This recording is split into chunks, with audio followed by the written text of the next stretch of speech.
Ce que nous pouvons retenir est que finalement, les Congolais ont ras-le-bol de cette guerre. Ça devient comme en 1998, où les Congolais se sont encore levés contre la première ou la deuxième agression du Rwanda contre la République démocratique du Congo. Vous savez même qu'ils avaient pris un vol d'avion jusqu'à Kitona et commencé à marcher pour venir prendre la capitale, Kinshasa. Les Congolais commencent à comprendre que le Rwanda est un envoyé des États-Unis, de l'Union européenne, de l'Angleterre, de la France, de la Belgique, qui ne veulent pas acheter nos minéraux, à nous les producteurs. Ils créent un voleur chez qui vont commencer à aller acheter. Et aussi ce sont d'autres voleurs. Les Congolais ont compris que l'ennemi, ce n'est pas le Rwanda. L'ennemi, c'est l'Occident. Entre autres, ces pays que je viens de citer. Et les Congolais sont prêts. Non à en découdre avec le Rwanda, mais il faut en découdre avec ces puissances-là. C'est le message que nous sommes venus passer. Nous avons déjà vu comment les Congolais sont en train d'assiéger les ambassades. Nous avons vu nos joueurs. Comment les médias internationaux n'ont même pas voulu montrer la partie où restaient les fanatiques congolais à leur équipe parce qu'ils étaient habillés en noir. Et les Congolais viennent de comprendre qu'ils sont seuls contre tous. Ils vont se libérer. Qu'il pleuve, qu'il neige. Oui, mesdames, mesdemoiselles et messieurs, chers auditoires, bonjour. Le thème que je vais aborder est celui de l'essor de la République démocratique du Congo, née qu'entre les mains de son peuple, et rien de plus. Je vais commencer par un proverbe qui dit que chaque vache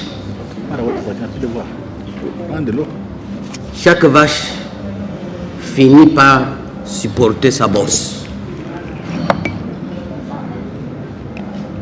C'est le cas de notre pays aujourd'hui. Je suis un témoin de l'histoire dans la sous-région des Grands Lacs. Et je vais commencer par une illustration que moi j'ai vécue au Burundi. Vous savez qu'en 1992, il y a eu plus de 400 000 morts Hutus sous le régime de Micombero. Et ces Hutus-là, on venait les récupérer à la maison et monter dans les camions comme des moutons. Les Tutsis allaient creuser des fosses communes et les belles renversaient des êtres humains dans ces fosses communes et ils les couvraient. Alors nous sommes en 1982, je viens d'obtenir mon petit diplôme d'État. J'ai une promesse d'une bourse d'études aux États-Unis. Je dois passer par le Bujumbura, mais je n'ai pas de passeport. L'américaine avec laquelle je devais voyager me dit non, je vais chercher le passeport pour toi à Kinshasa. Elle est venue ici. Elle a fait plus d'une année sans revenir.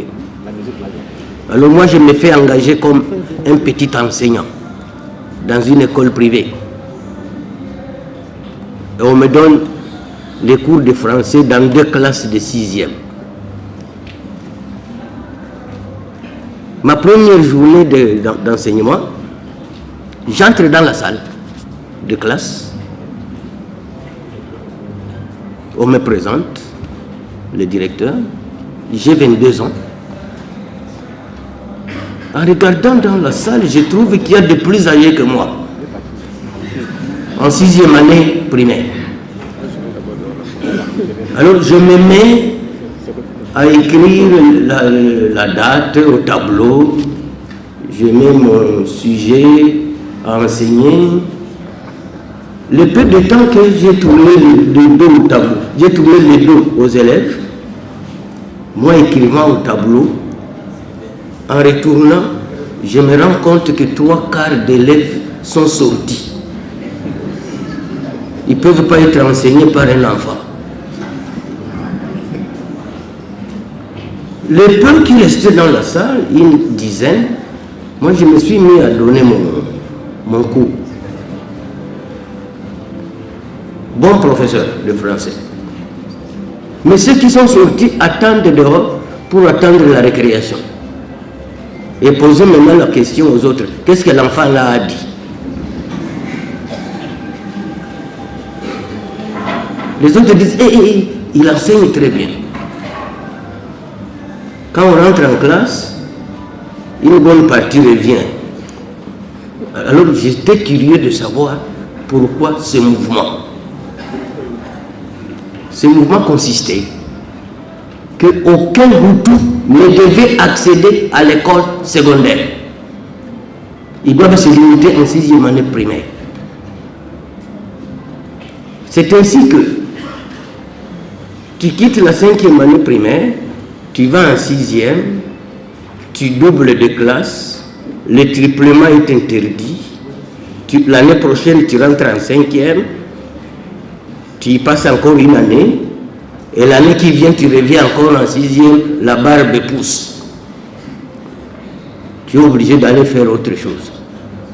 Parce qu'au concours national, tu dois écrire ton ethnie, Hutu, Tutsi ou toi.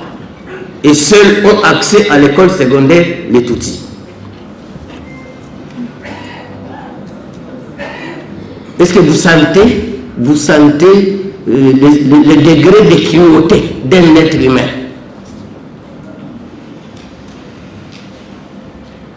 Maintenant, moi, Bitakwira,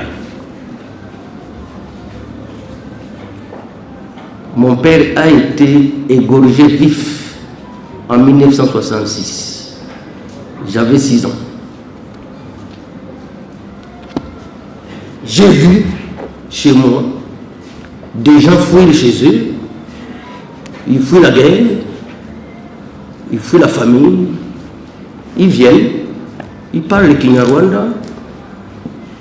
D'un coup, 10 ans, 15 ans après, non, ce n'est plus du Kinyarwanda. Nous fabriquons un autre nom. Le village de ma mère devient une tribu. J'ai voté à Molengue le 20 décembre. Et maintenant, quand vous tentez d'expliquer, le monde tombe sur toi, haine tribale, discours de haine, allez, sanction.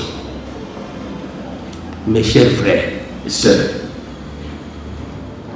cette guerre qu'on nous mène n'est pas différente de la ségrégation raciale aux États-Unis. Elle n'est pas différente de l'apartheid en Afrique du Sud. Elle n'est pas différente de la colonie japonaise face aux Chinois. Et donc, mon exposé ici va vous permettre de comprendre que la responsabilité est partagée. Soit nos dirigeants prennent au sérieux cette guerre, le peuple s'ensuit, accompagne, soit nous disparaissons. C'est le choix à opérer. Parce que quand il y a eu la ségrégation raciale aux États-Unis,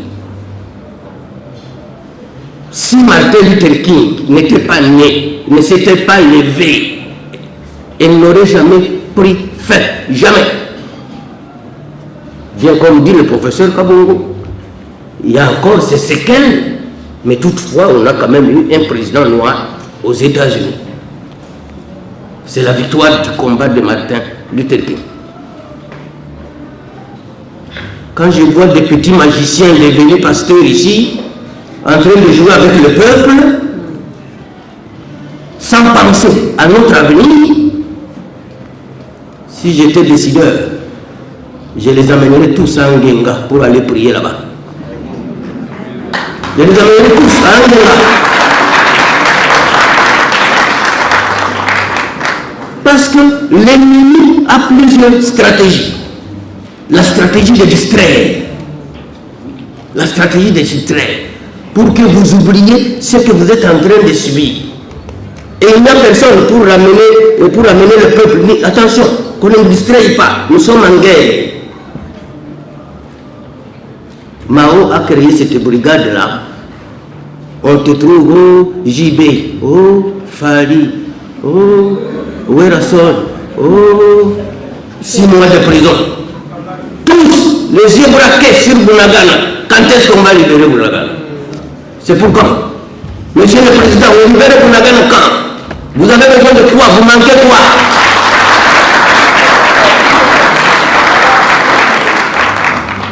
Vous avez besoin de quoi, Monsieur le Président, pour qu'on libère Bunagana? Qu'est-ce qui nous manque? Comment? C'est Burundais-là dont je vous parle, qui n'avait pas accès à l'école secondaire. Les mêmes petits là ont osé toucher sur du sang sacré, mais qui ont regardé. Si les Hutus se sont libérés aujourd'hui au Burundi, vous ne voyez pas? Dès que Kagame bouge un tout petit peu sur le Burundi, on ferme la frontière. Kanga! On va frayer notre chemin. Est-ce que vous savez maintenant que le Burundi est en train de placer un pont pour passer par Uvira, à Sangé, pour ne plus passer par le Rwanda?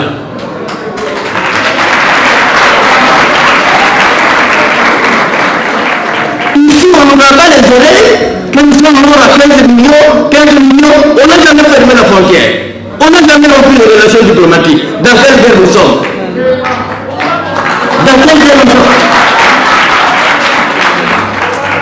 C'est des complaisances amicales, ou alors ceux qui meurent, le lendemain ils ressuscitent, s'il est mort à Rutshuru, on le retrouve en Bandaka, le jour qui suit.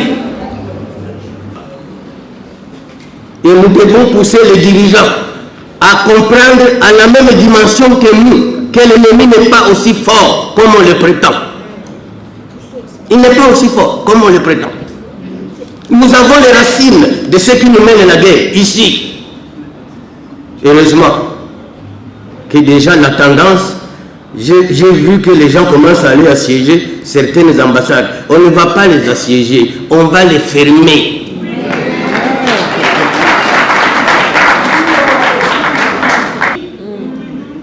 Et ils ne reviendront que quand nous aurons fini la guerre. Aucune mesure que le Congo a déjà prise contre le Rwanda. Aucune.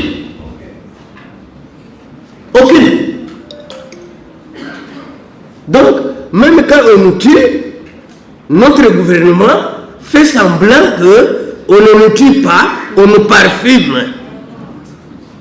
C'est du parfum. On doit fermer les frontières avec ce pays. La RDC n'a pas besoin du Rwanda. C'est le Rwanda qui a besoin de la RDC. On doit rompre les relations diplomatiques avec le Rwanda. Ce n'est même pas à négocier. Ceux qui font le Kivu, vous voulez aller chez moi au Vira ou à Fizi, tout le monde passe par le Rwanda. Parce que la route du Congo n'est pas fréquentable. Et vous vous dites qui a interdit à la RDC de tracer sa route. Et quand vous passez par le Rwanda, on vous prend pour des petits idiots. Alors que vous payez. Alors que si nous prenons notre route, il sera asphyxié. Je dis bien asphyxié. Donc c'est nous qui donnons de l'eau au moulin du Rwanda. C'est nous. La guerre que nous mène le Rwanda, c'est nous-mêmes qui l'encourageons. Sous Trump, il a commencé à fermer ses frontières avec le Mexique. Les Mexicains ont commencé à crier. Le Burundi a déjà fermé ses frontières avec le Rwanda, alors qu'il n'est pas en guerre avec le Rwanda. Mais nous qui crions que le Rwanda est en train de nous tuer, les frontières n'ont jamais été touchées. Est-ce que ce n'est pas une complicité? Il faut poser la question à M. Lutundula. Dans quoi nous sommes, monsieur le ministre des Affaires étrangères? Dans quoi nous sommes? On vient avec l'Ouganda, on va essayer de faire la coopération militaire. Mais le jour où on va occuper Bunagana, c'est l'Ouganda qui facilite l'entrée au Rwanda pour essayer de voir comment ils vont s'installer. Et après, on nous apprend, non, l'Ouganda a déplacé les bornes, il est venu les mettre au-dedans de notre pays. Kinshasa ne bouge même pas le doigt. Est-ce qu'on peut compter sur Kinshasa pour nous libérer? Un point d'interrogation. Mais avec la dynamique que nous observons aujourd'hui, je crois que quand nous avons vu même les ministres imiter les joueurs, nous avons dit ça y est. Parce que c'est le gouvernement qui doit prendre le devant. Il ne peut pas prendre le derrière. Et les internautes ont écrit. Il faut aussi comment on fait les joueurs. Est-ce qu'ils vont entrer en action? Nous espérons que c'est un message d'entrer maintenant en action.